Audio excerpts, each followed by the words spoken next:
Je te donnerai le top. Ouais. C'est bon.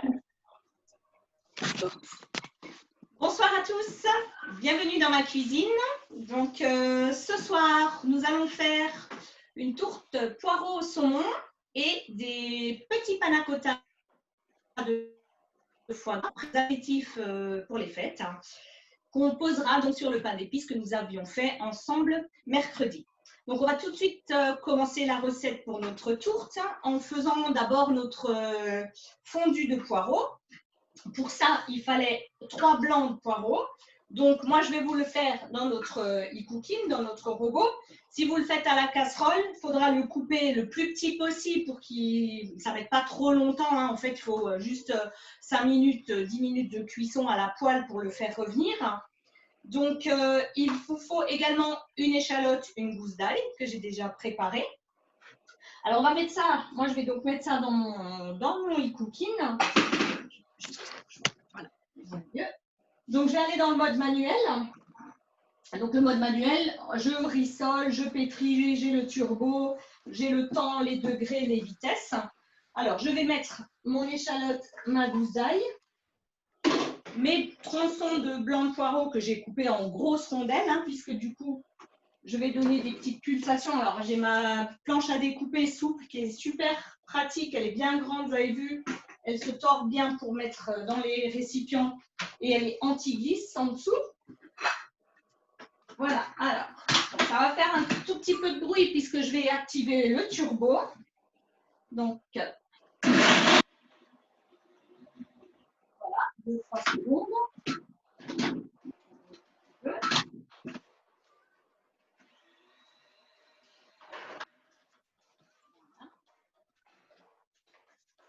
Donc, je vais vous montrer, vous voyez, le poireau qui est mixé tout fin. Donc, voilà, ça peut être coupé finement si vous le faites à la casserole et que vous coupez au couteau. Hein.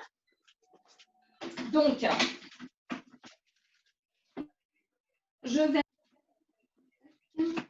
rajouter donc, du beurre. Ça va être Caro, les filles. Pardon? Ah, ok. Alors, donc, dans la casserole, vous faites revenir votre beurre. Donc, moi, je vais le mettre maintenant dans mon robot. Alors, ils disent 20 grammes. Donc, comme on a la balance, on va quand même peser pour pas qu'il y en ait trop. 10, 15, 20, voilà.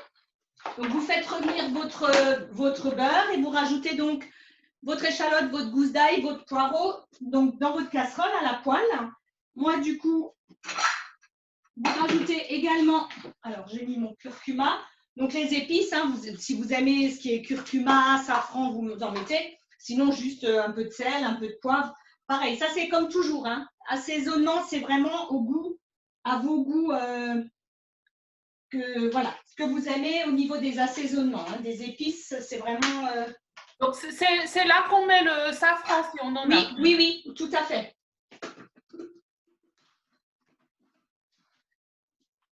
Voilà, donc là, je vais programmer.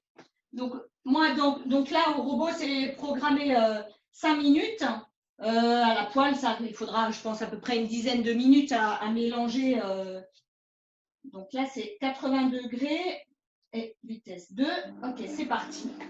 Voilà, donc là, à la casserole, hein, dans la poêle, vous faites revenir en fait vos légumes, hein, comme tout poêlé de légumes, histoire que votre poireau ne soit pas cru quand on va le mettre après sur notre pâte feuilletée. Alors,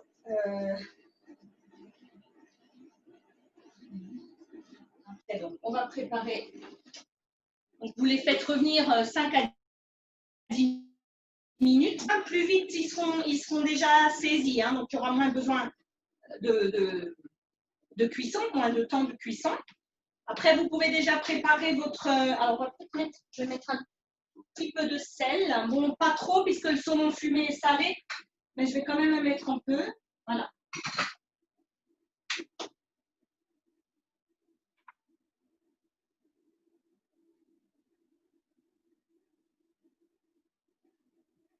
Donc après, il faudra rajouter la crème et le jus de citron. Moi, j'en mets pas du jus de citron, mais ça, pareil, c'est une affaire de goût, hein, c'est facultatif. Donc, il n'y a aucun souci.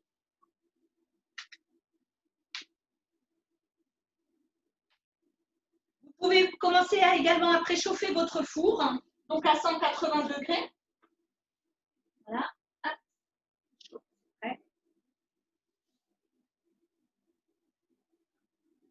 Nous allons faire donc la tourte. Alors, soit vous pouvez le faire dans un plat à tarte, hein, ça c'est comme vous voulez. Nous, ce soir, moi je vais vous le faire sur la toile de cuisson. Donc, la toile de cuisson, celle-là, en fait, ça vous remplace vraiment le papier sulfurisé. Donc, moi, je n'ai plus jamais acheté de papier sulfurisé. J'utilise ma toile de cuisson. Je fais mes brioches, mes pizzas. Là, la saison des petits gâteaux de Noël a déjà commencé. Donc, moi, je les cuis là-dessus. Tout ce qui est, si vous faites un gratin, que votre gratin est déjà bien doré, mais que vous savez que ce n'est pas tout à fait cuit, en fait, vous pouvez le mettre carrément sur votre gratin. Donc, ça remplace à l'époque, vous mettez toujours du papier alu pour éviter que ça brûle. Là, vous mettez votre toile de cuisson par-dessus. Comme ça continue de cuire, ça ne brûle pas. On l'a utilisé la semaine dernière quand on a fait notre roulé tartiflette. Hein. J'avais démoulé dessus, j'ai roulé avec. On fera une bûche. La bûche, j'ai prévu de la faire un samedi après-midi parce que je pense que le vendredi soir, ce n'est pas forcément l'horaire adéquat, bien adapté pour faire la bûche. Et le mercredi, comme c'est plutôt atelier enfant pour les goûter, donc je vais essayer de programmer ça pour samedi, la semaine prochaine, l'après-midi. Donc, on fera une bûche Ferrero. Donc, pour celles qui sont intéressées, vous pouvez déjà noter dans votre agenda. Samedi, c'est le 28 novembre et je pense faire ça à 14 h. Donc, si l'horaire éventuellement ne vous convient pas, si vous préférez 15 h, envoyez-moi un message, faites-moi savoir quel horaire vous arrangerait le mieux. Voilà, donc là, on est bientôt terminé. Encore une minute. Donc, je pense que chez vous, pareil, ça doit être bien plus bon. Alors là, j'y vais avec ma spatule. Oui. Excusez-moi, le jus de cuisson, c'était dans les poireaux qu'il fallait. Pardon, le jus de citron dans les poireaux? Oui, après, là maintenant, après, quand on va mettre la crème et le jus de citron. Voilà. Là, on fait juste revenir avec l'ail, l'échalote et les assaisonnements. Un peu de sel, si vous voulez mettre un petit peu de sel. Moi, j'en ai mis parce que je pense que sinon, ce sera un peu fade. Et j'ai mis juste du curcuma. Voilà. Donc là, après, pareil, vous mettez ce que vous voulez. Là, ça va même l'air déjà bon. Voilà, donc c'est vrai que là, l'avantage, on ne s'occupe de rien. Voilà, en fait, moi, je dis toujours que mon robot, c'est une casserole avec la cuillère intégrée où on n'a pas besoin d'aller tout le temps remuer, mélanger, ça mélange tout seul. Donc là, c'est en mode rissolage, en fait. Hein. Donc, alors là, il m'a l'air déjà pas mal. Donc, je vais l'arrêter. Voilà. Donc, je vais vous montrer. Hein. Vous voyez, c'est devenu vraiment bien. Voilà. Je n'ai même pas mis 5 minutes et tout est déjà bien cuit. Donc maintenant, on va rajouter la crème et le jus de citron. Donc crème épaisse. Alors si vous n'avez pas de crème épaisse, vous pouvez mettre un yaourt. Ça va aussi. C'est un peu plus diététique. Alors je pense que quelqu'un rigolera le fait d'avoir dit ça. Donc là, nous avons 75 grammes. Donc je retourne sur ma fonction balance. Pour peser, il y en a un tout petit peu plus, hein, c'est pas grave non plus, hein, faut que ça soit goûteux, hein, c'est clair. Voilà, voilà, 80 grammes. Plus. Voilà.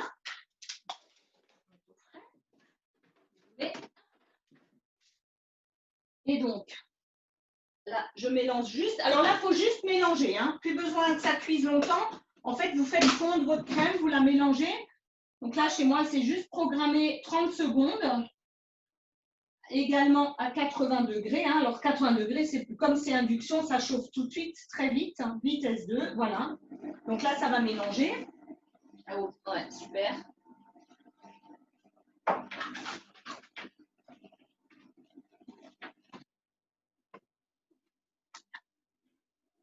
J'espère que ça va chez tout le monde. Donc normalement, vous devez avoir maintenant votre petite fondue avec votre petite crème ou ce que vous voulez. Ça peut être du fromage blanc, ça peut être un yaourt nature. C'est histoire qu'il y ait une onctuosité dans votre fondu de poireau. Voilà.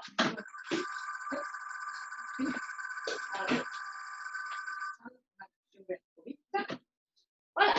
Donc maintenant, nous allons préparer notre tourte. Alors, pour ça, je vais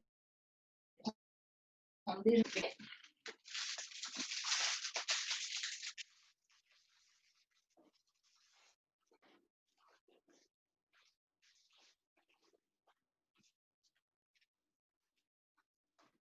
Donc, si vous l'utilisez sur le papier sulfurisé qui est avec, hein, vous le laissez simplement comme ça. Par contre, moi, je vais l'enlever, mais si je l'enlève, je ne la retourne pas. Parce qu'en général, ils disent que ça casse le feuilletage. Donc, en fait, je vais juste la décoller et la laisser dans le même sens. Et je la pose sur ma toile de cuisson. Voilà. Donc, vous voyez. Alors, hop. Je vais prendre. J'avais encore les racloirs, donc avec une fourchette. Hein, moi, j'ai encore les anciens racloirs qui ont les pics. Donc, on va piquer notre pâte.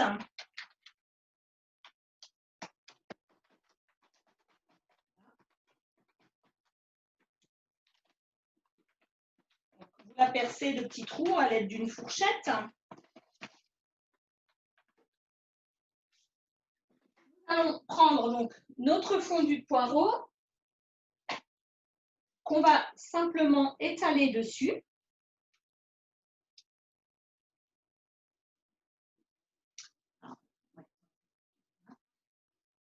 Okay.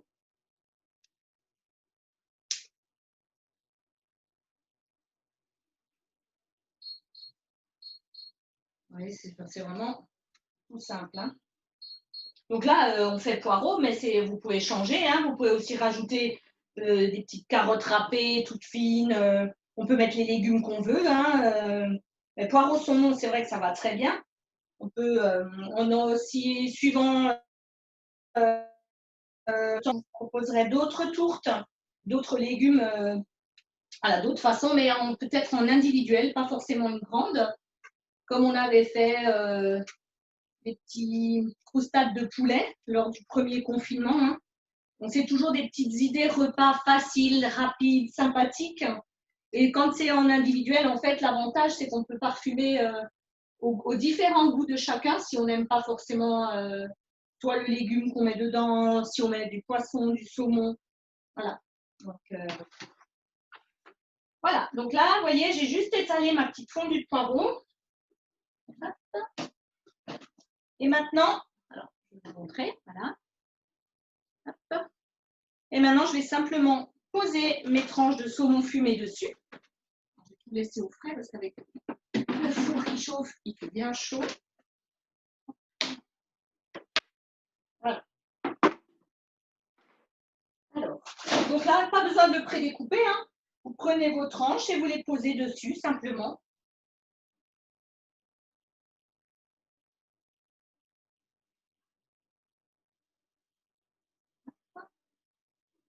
Voilà. C'est juste recouvert. Ça va un bout. Voilà.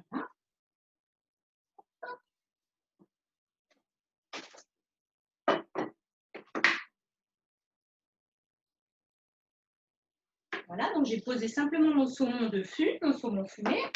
Et je vais prendre donc la deuxième pâte feuilletée.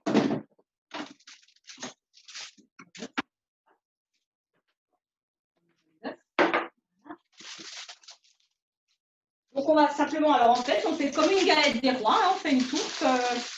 Mais vous pouvez très bien, comme dit, le faire. Ça, il n'y a aucun souci. Là, pareil, donc je vais prendre ma pâte. Alors, avant de la poser dessus, je vais mouiller les bords de ma pâte d'en bas. Je vais prendre avec les doigts pour souder en fait. Hein. Donc vous mouillez le bord. Voilà. pour faire la jointure, pour souder avec la pâte qu'on va mettre par-dessus.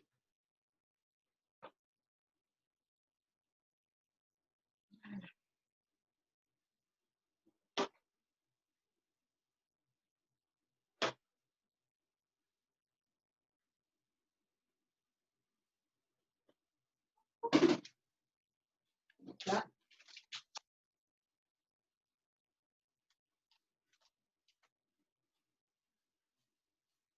Voilà, je vais prendre ma pâte. Donc, vous la posez dessus.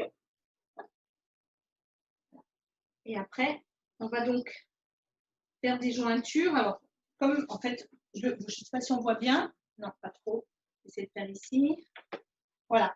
Donc, en fait, vous appuyez, vous pouvez fermer, retourner un petit peu. Voilà.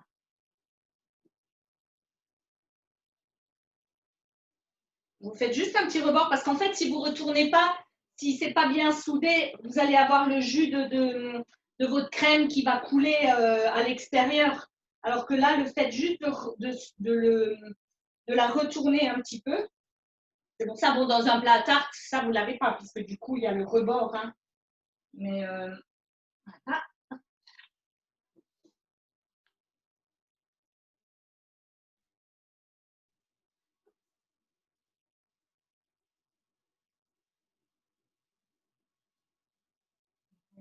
Ça fait une petite dentelle.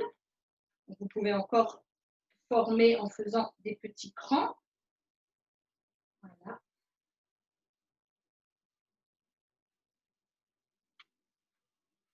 Voilà. Et ça. Et maintenant, avec la pointe d'un couteau, là. Alors déjà, je vais faire un trou au milieu pour faire la cheminée. Vous voyez, je perce, je tourne. En fait, je vais vraiment faire comme une galette des rois. Et je vais faire des petits, voilà. Alors, je sais pas, je vous montrerai après. Je vais vous montrer un petit peu comme ça. Alors, hop, et voilà. Pour décorer, hein, pour que votre tourte soit un petit peu plus jolie que si vous laissez la pâte lisse. Bon, vous pouvez, hein, il n'y a aucun souci. Après, vous pouvez vous amuser à faire d'autres dessins. Hein. Là, je fais juste, voilà, des petits. Donc, c'est déjà une technique un peu que vous pourrez faire pour la galette des rois, puisque on y sera vite, hein, après les fêtes, voilà. Et voilà. Donc, du coup, ma cheminée est un petit peu grande. Je vais un tout petit peu resserrer parce que voilà, rassembler ma pâte au milieu. C'est agrandi. Et donc maintenant le doré. Alors j'ai déjà battu mon œuf hein, pour dorer ma tourte. Voilà.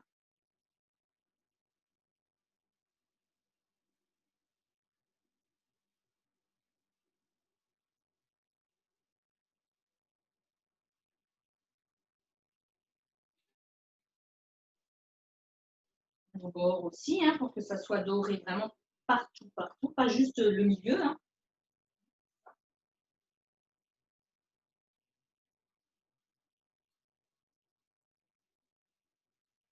J'espère que ça va chez tout le monde, qu'il n'y a pas de questions, que vous suivez. Je ne pense pas être trop rapide. Hein. Bon, après, vous voyez, c'est pas compliqué en soi. Donc,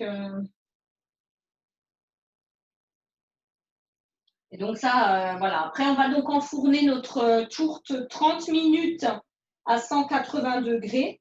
Et vous dégustez ça avec une bonne salade verte ou des crudités. Mais là, c'est vrai qu'une salade verte, salade mêlée, là, il y a déjà de la mâche, ça, c'est super bon. Et voilà. Ici. Donc, ma tourte est terminée. Hop. Voilà. Hop. Donc, je vais l'enfourner 30 minutes à 180 degrés.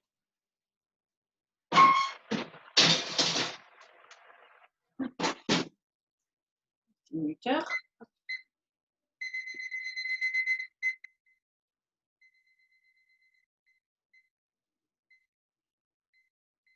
Voilà.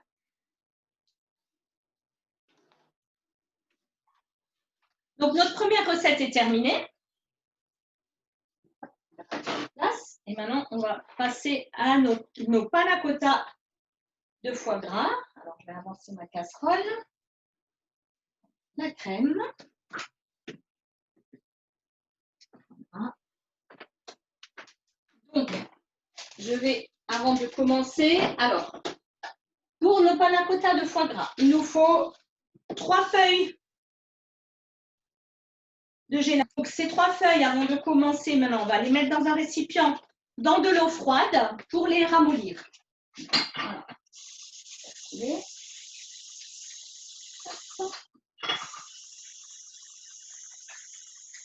Voilà, donc bien les faire tremper dans de l'eau froide. 1, 2 et 3. Donc surtout pas d'eau chaude, hein. Eau froide, puisqu'on va chauffer notre crème et c'est après, quand elles sont ramollies, que nos feuilles de gélatine vont fondre dans la crème chaude. Hein.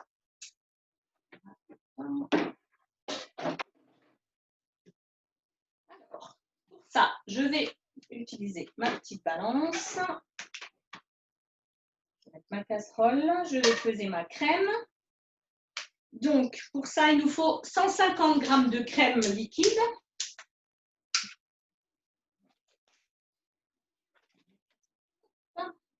Carré. Voilà.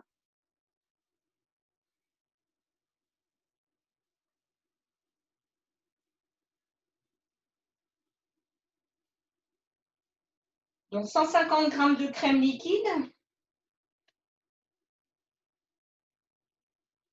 Voilà. Je vais la mettre au frais. Donc, je tare.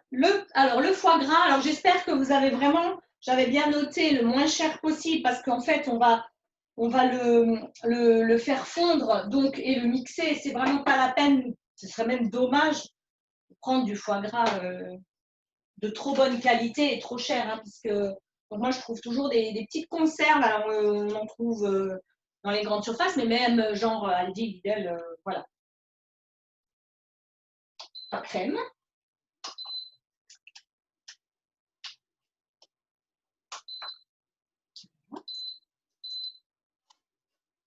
Alors, je vais prendre ma spatule.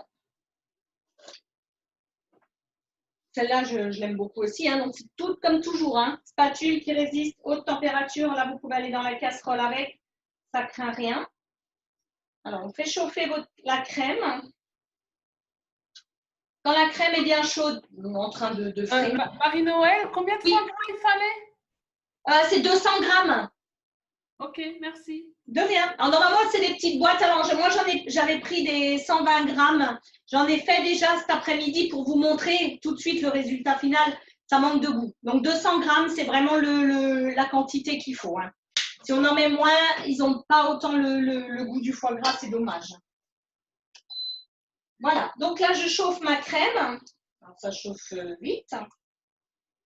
Donc, normalement, alors là, je fais à la casserole. C'est vrai qu'habituellement, je fais tout dans mon e-cooking. Ça chauffe, ça mixe, je fais tout. Mais là, voilà. Comme ça, pour vous montrer qu'on peut aussi vraiment tout faire à la casserole sans souci. Puisque du coup, là, notre foie gras, alors vous allez mettre le foie gras dedans et du coup, il va fondre avec notre crème qui est chaude. Est-ce que tu as déjà mis la gélatine, Marie-Noël? Non, la gélatine, c'est après. Hein. Là, c'est que la crème et le foie gras pour faire fondre le foie gras dans la crème. Ok, merci. De rien. Alors, si vous avez un robot mixeur qui chauffe, vous pouvez le faire dans le robot. Hein. Chauffez la crème, vous mettez le foie gras, ça chauffe et après, on mixe. Hein. Mais voilà. Je vais prendre la spatule. Je vais couper des petits morceaux.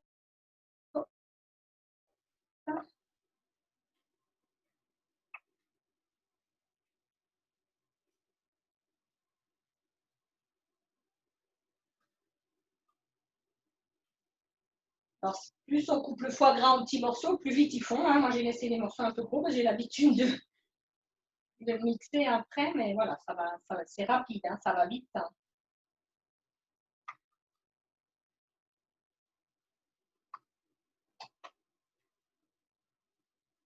Donc, si vous respectez bien les quantités, même pas besoin d'assaisonner, pas besoin de mettre de sel, rien du tout. Le goût, il est vraiment parfait. Hein.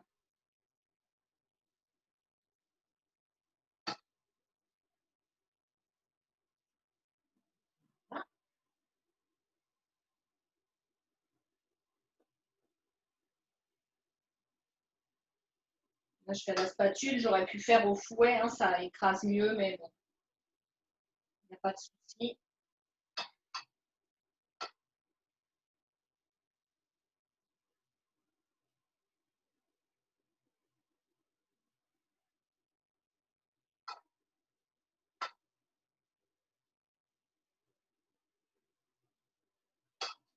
J'espère que ça se passe bien, que ça fond.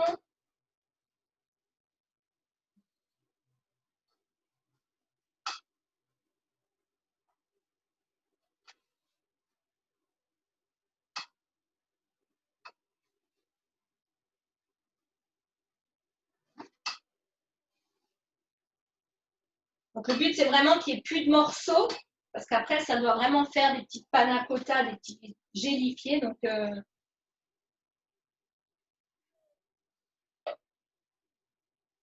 mieux chauffer le plus longtemps possible, fondre.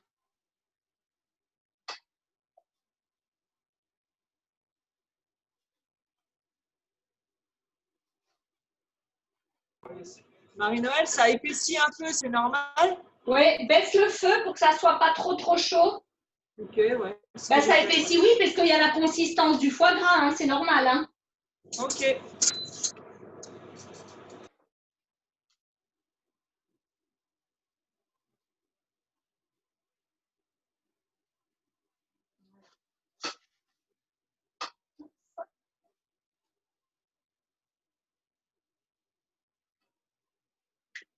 Voilà.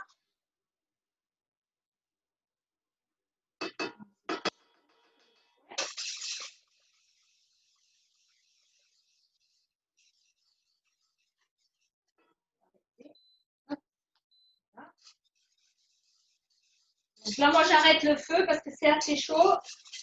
Ça continue quand même encore de fondre. Alors, c'est vrai qu'au fouet, hein, ça va un peu mieux pour bien enlever tous les derniers petits morceaux. Voilà. Donc, je ne sais pas si on voit bien. Hop. Vous voyez. Voilà. Donc, effectivement, c'est crémeux. Hein, ça a un petit peu épaissi. Voilà. Et donc, on va rajouter maintenant les feuilles de gélatine. Alors, donc logiquement, elles sont bien ramollies. Alors, il faut bien les essorer pour qu'il n'y ait plus d'eau.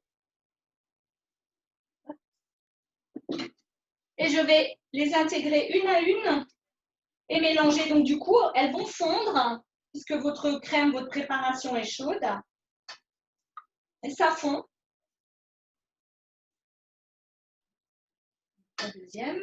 Hop. Tout de suite mélanger. Hein. Dès que vous les intégrez dedans, vous mélangez. Ça sera, donc, quand ça va refroidir, ça va faire l'effet du gélifiant. Voilà. Hop, la troisième.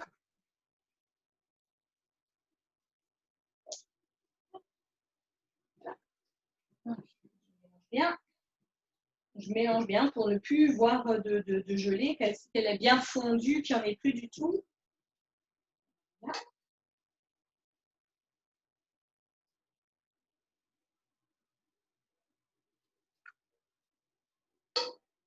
Voilà. Alors, donc maintenant, ça dépend dans quoi vous allez le mettre. Donc, c'est vrai que moi, je vais utiliser notre petite empreinte. Alors, essayez de trouver la plus petite empreinte que vous avez. Là, je vais utiliser les tourbillons. Parce qu'après, quand on va les démouler, je vais vous montrer le démoulage. C'est vrai qu'ils sont, ça fait l'effet comme si on avait utilisé une poche à douille. Donc ça c'est l'empreinte tourbillon. Donc je vais mettre ça dans mon petit pichet verseur hein, pour bien aller après dans chaque petite empreinte. Alors, je vais mettre, voilà.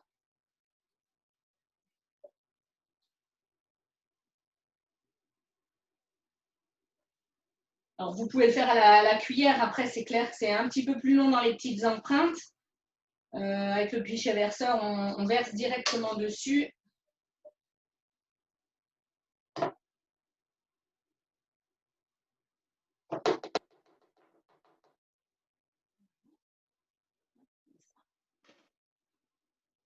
Et donc,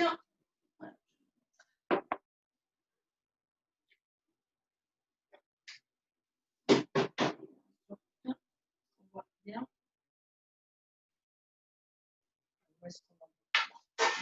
Voilà. OK. Et donc, je vais commencer vers le milieu, comme ça vous voyez mieux. Donc, je vais verser ma petite préparation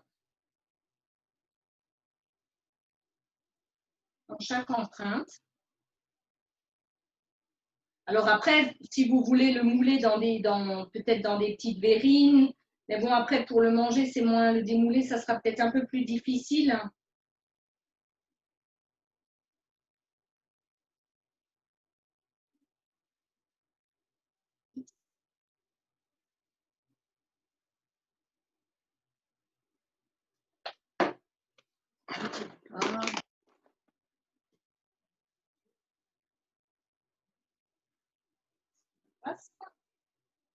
Et donc, même si je déborde, je racle avec mon petit racloir, je ramène tout.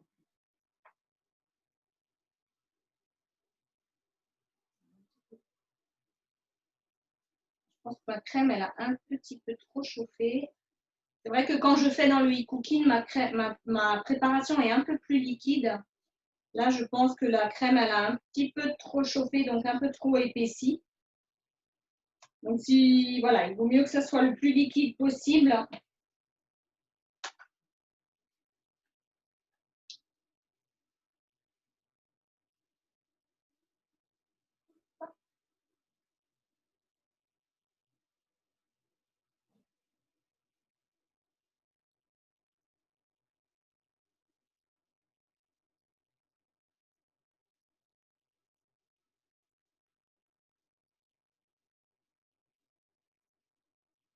Alors après, ces petits tourbillons, moi j'appelle donc les petits tourbillons. Donc je vais vous montrer, on va le présenter sur le pain d'épices. Vous pouvez le poser directement comme ça. Après, si vous aimez les petits confits d'oignons, les petits confits de figues, voilà, pour ajouter une petite note, un autre petit goût, vous pouvez très bien mettre dessus sur votre pain d'épices avant de mettre vos panna cotta de foie gras dessus. Marie-Noël, Oui. moi, c'est toujours pas fondu, mon foie gras. Ah ouais, c'est bizarre. Oui. J'ai encore plein de morceaux. Est-ce que je mixe du coup? Oui, alors ouais, franchement, si tu as un mixeur, mixe tout, ouais. Parce que sinon, ta crème, elle va trop chauffer pour faire fondre et c'est dommage. Parce qu'elle risque de fondre ici, voilà. Ouais, d'accord. Pour ceux qui ont des mixeurs, c'est clair que c'est beaucoup plus facile. Hein, voilà, là, moi, j'ai voulu faire la version pour effectivement, si on n'a pas de mixeur, mais si on en a un, c'est quand même beaucoup plus pratique. Hein.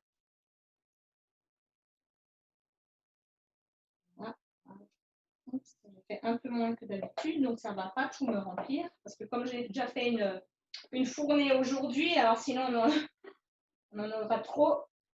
Voilà. Donc là, vous voyez, avec mon racloir, je vais vraiment racler partout. Parce que ça a coulé à côté, donc du coup, je ramène et voilà. Et puis c'est terminé. Donc ça, vous pouvez les préparer la veille. Vous les mettez juste au frais pour le lendemain. Si vous les faites un peu, dernière limite, ou même si vous les faites la veille, quand vous les démoulez, vous regardez, bon, par exemple dans celui-ci, s'ils sont encore un petit peu trop mous, mettez-les juste 5 minutes au congélateur, histoire qu'ils durcissent juste un peu pour vraiment les démouler sans les casser. Parce que s'ils sont un peu trop tendres, trop mous, ça va coller. Donc après, tout ça, ça dépend dans quoi vous le faites. Hein. Voilà. Là, moi, j'ai terminé. Donc, je vais mettre ça au frigo. Et du coup, je vais vous montrer le résultat final. Voilà. Donc là, j'ai terminé. J'ai fait moins en quantité. Hein. C'est pour ça que ma plaque n'est pas pleine. Mais normalement, les quantités de la recette vous remplissent vraiment toute la plaque. Donc là, il y a 48 tourbillons. Ça fait beaucoup de petits apéritifs. Là, c'est franchement super. Voilà, alors, hop, au frigo. Et là, donc, voilà le résultat final. C'est ce que j'ai fait donc avant. Je vais prendre mon pain d'épices. Celui donc qu'on a fait ensemble mercredi.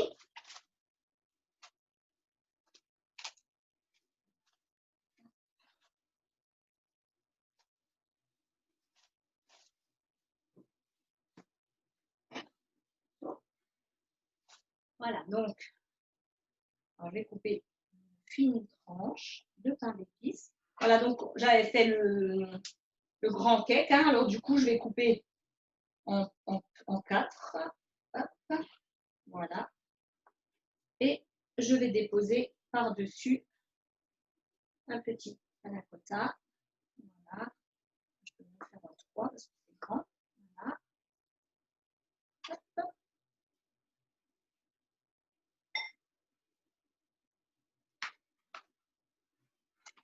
Voilà. Je vais juste prendre une assiette. Je ne vais pas penser. Voilà. Pardon. Et pour vous montrer.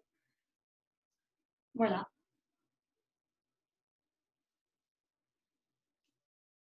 Mes petits pâtes de foie gras. Alors ça, en apéritif à Noël, je vous assure que en 2 temps, 3 mouvements, il n'y en a plus. Hein. Voilà. Voilà, donc nos recettes sont terminées. Donc on a notre tourte qui finit de cuire. Hein. Donc voilà, je pense que chez vous également. Comme d'habitude, si vous voulez bien m'envoyer vos photos. Et puis, alors j'adore les commentaires hein, pour me dire si vous avez aimé ou pas. Donc la semaine dernière, apparemment, le roulé tartiflette a eu beaucoup de succès. Donc ça m'a fait plaisir. J'espère que ce soir, la tourte pour un rose saumon, on aura autant. Et nos petits panna cotta foie gras. Alors ils seront peut-être pas prêts pour ce soir. Si vous voulez les déguster encore pour ce soir, mettez-les au congélateur. 10-15 minutes, enfin vous regardez que ça a bien pris pour les démouler et puis vous pouvez alors encore les prendre en apéritif pour ce soir. Sinon, vous les mettez au frigo et ça vous fera votre apéritif de demain. Voilà, bah, pour ce soir, nous avons fini nos recettes. Oui, pardon? Marie-Noël, au frigo, tu les laisses combien de temps? De quoi les panna cotta? Oui. Bah, ça dépend en fait, parce que si on veut les manger rapidement, on les met au congélateur. Donc, moi, je surveille en général 15-20 minutes, ils ont déjà bien figé. Et sinon, je les mets au frigo en les faisant la veille. Voilà. Ça dépend dans l'organisation, le timing. Moi, je sais qu'à Noël, je les fais toujours la veille. Comme ça c'est fait. Et le lendemain, j'ai juste à les démouler. Alors, je les démoule et je les mets sur le pain d'épices au moment du service.